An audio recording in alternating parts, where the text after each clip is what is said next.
Our next speaker is revolutionizing the way we think about age-related changes at a cellular level. Dr. Irina Conboy, co-founder of Generation Lab and a professor at UC Berkeley, has made waves with her research on rejuvenation, parabiosis, and resetting biological systems. Her work continues to challenge convention and inspire possibility. Let's welcome Dr. Irina Conboy. So Generation Lab is establishing the first healthy longevity generation, so we don't need to label our generations anymore. So there's no Gen Z, there is no baby boomers, there is no millennials. This person here is really 74.8 years old, but biological age of that person is 32.8 because he's taking Generation Lab product 1 therapeutic. So I will tell you what GL1 is, how does it compare to rapamycin, and it worked, yeah, cool. And I will tell you how do we know that this person is really biologically 32.8 years old, using not prediction but quantification of biological age. So I will start with the uphill battles in moving the wheels of progress forward in our longevity sphere. And this is the image of the nurturing funding agency that gives warmth to individual laboratories that work in the aging field. And that's how we would like it to be. Then this is the real picture of what we have today.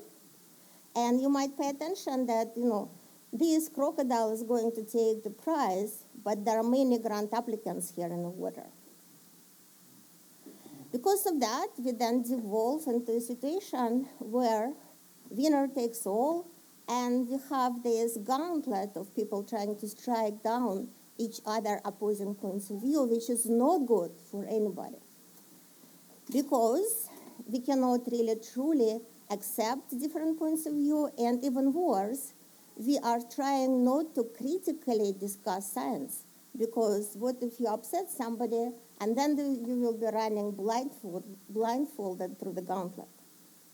And now imagine that doing all of that, you also have to make scientific discovery in aging and longevity, moving this huge boulder up the hill. If instead these people were helping to move this boulder up the hill, or even if we had smaller rocks to bring up the hill and assembled them there, any of that would have been better than what we currently have in the absence of sufficient research funding in the arena of aging and longevity. So with that, I'm going to tell you that, as Steve Ostad already mentioned, aging process has many similarities between animals and people, and we discovered few therapeutic candidates in animals, but the translation to people, in my opinion, is not smooth and is not direct. For example, this is a slide by Cynthia Kinian, who did groundbreaking work in worms, C. elegans. Also, work was done in fruit flies, Drosophila. For example, Leanne Jones, who will be here, and she is the director of UCSF Aging Center, discovered many important things in fruit flies. We study mice, and many other laboratories study mice. And what we know that there are certain similarities in aging. For example, IGF-1, insulin and growth hormone in all of these experimental systems would be a bad guy that inhibits longevity. So based on that, we need to attenuate IGF-1 and insulin. However, if you look at the normal progression of aging, IGF-1 is already attenuated because growth hormone drops down. So should we increase growth hormone? This is what happens when we increase growth hormone later in life. Nothing good. Talking about other potential candidates, rapamycin inhibits mTOR, which is important for DNA and protein synthesis, immunity, and viability. Metformin inhibits ATP synthesis. It's not good for us not to have ATP. PF4 causes age-associated fibrosis. GDF11 inhibits hippocampal neurogenesis and increases cancers. GPLD1 is increased with diabetes and fatty liver disease, and each Yamanaka factor alone or miR-302 associated with cancers. So there is no gene that evolved to make us old or sick. Therefore, simply turning them off doesn't seem to be productive. And more research, in my opinion, needs to be done. Additionally, the levels of every single gene and protein needs to be dynamic. Imagine that cells are talking to each other, and we are telling them, hey, you speak too loud, just whisper all the time. Or you are too quiet, just start yelling. This is not going to make anybody healthier. So what do we do? So in the Conboy lab and Generation Lab, we try to understand the fundamental process of aging. If you understand the process, we can control it. So a while ago, 20 years to be precise, Mike Conboy and me noticed that young cells quickly age when they are exposed to old blood serum. And we say, let's parabiose or surgically connect young and old animals and study muscle, liver, brain, cells, molecules, function. So then we did lots of work in Tom Rando lab, and as I already had my lab at the University of California, Berkeley, we discovered that all brain, muscle, and liver become younger, cellularly and molecularly, and young brain, muscle, and liver become older. And that got really good traction with our colleagues who published many papers 6 years later and from then on. And then we separated in our line of thinking. We decided in the Conboy lab and Generation lab to identify the inhibitory factors that increase with age, and other people look at young blood as a medicine, which is great because we are not supposed to work all in the same direction. So then these are the systems that we have in the Conboy lab. This is Eric Verdon's slide. Thank you, Eric. This is the Halloween costume, which represents parabiosis, heterochronic parabiosis. And these are more sophisticated computer-controlled systems of blood exchange.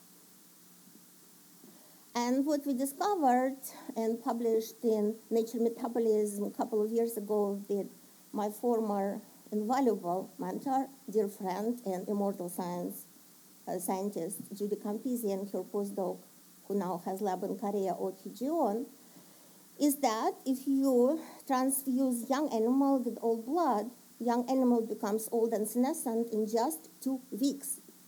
When telomeres are fine, DNA is not damaged, mitochondria are active. But it is systemic environment which controls the process of aging and make young animal old in multiple organ systems and even induces senescence of the stem cells in the muscle. And the same is true if you look at the hippocampal neurogenesis. The bright dots here are newly forming neurons. You have this level in a young animal, but after you transfuse it with old blood once, yes, at least I will have the microphone. So you have young cells from people or from mice, and you put them in the environment that has young blood serum. They are young. They don't have senescent markers. They divide really well, and they differentiate well. You put them in old serum. I can tell you guys, or I can tell you guys. Okay. All right. So that will be a challenge. Let me finish my thought, and then we will skip quickly to the end of the talk then. So now you have young cells, and you put them in a mixture, 50% mixture. So you have 50% young blood, 50% old blood. Who do you think wins? Old. Exactly. You guys are already getting the kind of the drift of my talk. Old wins. So you guys can, the ones who control all of that, please go to the next slide, and the next one, and the next one, and the next one. And here you actually see what I'm telling you is that you have cells which are measured in various metrics of aging and senescence, and they are either in young blood, old blood, or the mixture. And when they're in a mixture, old blood always dominates. So next slide is a conclusion so far that if the entire young mouse becomes old and senescent after a single exposure to old blood, and cells in culture do the same, how can we expect that young blood can help an old person who is already aged in the body systems? and has also 50% of all blood. So that's the big question. Okay, let's go to the next slide. And next one, my slides are animated. So then, logically, if you dilute the proteins in all blood, you can make a person younger, and that's what you see here. This is the results for people, and it shows you that on the left, we have old people, on the right, we have young people, and after several rounds of therapeutic plasma exchange or old plasma dilution, they become gradually younger in the composition of many systemic proteins that control cell-cell communications. And go to the next slide. And then all of the good proteins, young proteins, did not really disappear from our genome. And if you wait 1 month after plasma dilution, they will recover naturally, which you see in the red squares. So even though you can think of combining things, diluting the age-elevated proteome and adding young proteins, in reality, dilution of the age-elevated proteins should be sufficient because they were inhibitors of the genes and proteins that are naturally present in the young systemic environment. Okay, go to the next slide. So then if you perform this very sophisticated experiment, and which is called orthogonal proteomics, and you ask how many proteins at every given moment are made by the old muscle versus young muscle, you see that out of 306 proteins tested, 244 becomes upregulated when animal is old as compared to young. So aging is excess, it is not diminishing or anything. Next slide. And then all of these proteins also become noisy, which you see by the orange dots. So not only we make more of them, but they are dysregulated. So then next slide tells you that, next slide, tells you to think twice about replacement ideas. We already have too many things. Would aiding healthy vegetables rejuvenate compost vegetables? Okay, and we go to the next slide, and next slide, and next slide. So then, in plasma dilution, this is what happens. This is analogy of the fish tank. So we have dirty fish tank, and we now make the water cleaner because we replace the water. Or with my metaphor of cell communications, cells are yelling at each other in a very stochastic way, and you tell them, hey, just shut up for a moment, listen to each other. That's what plasma dilution does. And then they start communicating better. So then next slide shows you that hippocampal neurogenesis is restored in plasma dilution to statistically the same levels as in the young animals. This is the only procedure when you can make old animals statistically the same as young, not 10% better. And that it works more effectively than heterochronic parabiosis, which is shown way to the right. And then next slide shows that this work in heterochronic parabiosis was also 6 years later reproduced by Tony Vaiscore and Saul Villeda, which is great. So then the next slide will show you that animals also become smarter. So they recognize novel objects, like usually old animals are like old people. They're not very inquisitive. They don't care. They just sit in the corner of their cage and shiver. But now they start exploring their environment and have better short-term memory after one single procedure of plasma dilution. So next slide shows how it works in people. We can show this. So after several procedures, we measure what happens to people's immune cells in the bloodstream. And we take the measurement. Sorry, Dylan, I have to finish my talk, right? I'm okay? Okay. So and we have to take the measurement 1 month after the procedure. Because, of course, if you just dilute blood plasma in a person and ask what happens, you know what happens, right? You diluted it and threw it away. But if you take measurement 1 month later, you look at the stable changes. And so what we can see here is that each line is the participant and each dot is the round of therapeutic plasma dilution. And we see that the numbers of senescent and DNA damaged cells decline in the bloodstream of people gradually, but consistently after this procedure. And also lymphoid to myeloid ratio, which is a hallmark of aging, is restored to younger levels. And next slide. And next slide, we see that the noise of systemic proteome is significantly diminished. You can see it pretty much, it's very clear.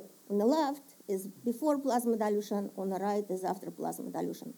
So another hallmark of aging, which is biological noise, is normalized when we simply dilute age-elevated proteins in bloodstream.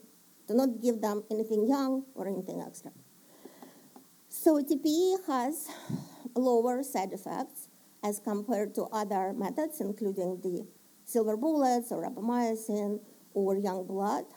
And then next slide is what our company is working on right now, is Generation Lab Product 1, is making therapeutic plasma exchange more effective and also is rejuvenation without therapeutic plasma exchange. So the next couple of slides, I will tell you about systems age. And I start with this idea that we all keep repeating, that we need to know the enemy and we need to identify biomarkers of aging. But the task is super tough because while chronological aging is strictly linear, right? You know what it is, just look at the calendar. Biological aging is not linear, and our attempts to reconcile them together have not met with success. Next slide shows you that point that I brought up and kind of verbal description of that. So then the question is, we have been identifying biomarkers of aging for many, many years, several decades, and we spent hundreds of millions of dollars on that. In my opinion, we are not doing a poor job, but the situation is simple, that there are no biomarkers of aging that track its progression gradually and linearly. They don't exist. And the idea that I have, which is on the next slide, is that they do not exist because before our systems give up, they start to fluctuate. They try to self-regulate. And it is the noise or fluctuation that increases with aging and therefore masking the gradual change in levels.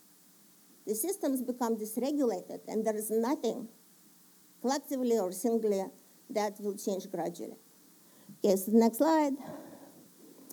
I compare it to this noise. So you drive a car, there is a strange noise, and you don't know what is broken, but you know that something is about to be broken. And so Generation Lab is telling you that something is about to be broken, and not just something, but what specific body system is now about to be broken. And that is way before anything happens that you can measure by the clinical parameters like Dr. Gladden told us, or by any other parameters. It is a sophisticated system. So I think my next slide will be the last one. I will skip the one after that. So you guys go to the next one, and the next one. So for example, here, the hypothesis that I had, let's pick area of epigenome, which in levels is the same or roughly the same between people who are 25 and 75. Completely opposite idea from gradual change. And these areas are homeostatically vital. If they are dysregulated, people are very unhealthy or dead. So you can see those areas where each dot is an individual, and you see that during aging, these CPGs or area of epigenome are roughly the same. So then look at the noise or dysregulation of these areas, which is the next slide. And you see how the noise clearly increases with aging. So the mean is the same, but standard deviation or variance or noise is the biomarker of aging. So the next slide will show you, we call it noise barometer because I'm not a fan of clocks, which are great models of linear progression, but neither aging nor disease is linear. And clocks also mathematically transform the data to approximate smooth progression from A to B, which does not happen, and in reality, it is not a linear progression. So here, if you now quantify the noise in the system for many hundreds of people, you see that this blue line is the natural progression of aging. You see what it is. And then you see that people who have inflammatory diseases that accelerate tissue aging are now higher in their noise or older based on the noise barometer. And so next slide. Next slide. Now, we identified 260 such areas, which is proprietary to Generation Lab. And you can then again see the progression of aging. So the noise or aging mechanistically increases between ages 25, 27, and 30. Then there is short-lived plateau, and then another nonlinear exponential increase. So then next slide. These progressions specifically, right, at what ages do we become older, that we identified based on the epigenetics, provide mechanistic explanation to confirmation of the same points later on by Michael Snyder Laboratory, which did work about a year after we published our studies on the cover of aging, and confirmed that mechanistic pattern of aging corresponds to the phenotypic or clinical pattern of aging, which is super important. So next slide. So then, interestingly, you can subdivide these 460 DNA methylation area into 19 functional genes, 19 functional systems that control different things in the body: inflammation, regeneration, cardiovascular system. And your pattern of aging, increase, plateau, exponential increase, will be always the same, signifying that this is a fundamental way of how we grow old. And then the next slide, this is my last slide. The next slide shows that we started Generation Lab based on that, and the test is super successful in many ways. First of all, it's quantification, not prediction. Secondly, it does not mathematically transform the data in a biologically arbitrary way, and does not approximate linear progressions when the process is nonlinear. And I think, anything else I want to add here? I think the next slide we'll skip. It is basically a critique of not critique, clocks are very cool. They have hyperparameters and whatnot. And they do excellent in many tasks, but not in biological age. And then just like skip all of these, next. And then I'm just going to finish on the very last slide. So we were working in this area for about 20 years, and in various directions that are encompassed not only by blood hydrochronicity, but by defined pharmacological approaches. And we also published on CRISPR technologies, and this is some of our publications. Thank you so much.